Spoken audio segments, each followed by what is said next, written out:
To open God's Word this morning to the Gospel of Mark, chapter 5.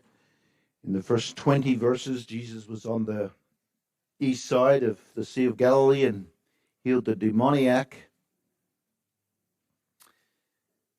And then in verse 21, Jesus comes back to the west side by Capernaum.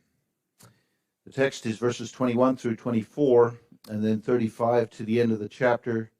The intervening verses, the woman with an issue of blood, we'll come back to in the next sermon.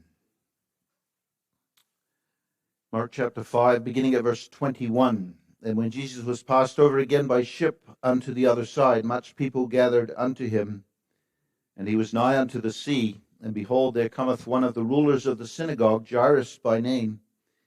And when he saw him, he fell at his feet, and besought him greatly, saying, My little daughter lieth at the point of death. I pray thee, come and lay thy hands on her, that she may be healed, and she shall live. And Jesus went with them, and much people followed him and thronged him. And a certain woman which had an issue of blood 12 years, and had suffered many things of many physicians, and had spent all that she had, and was nothing bettered, but rather grew worse, when she heard of Jesus, came in the press behind, and touched his garment.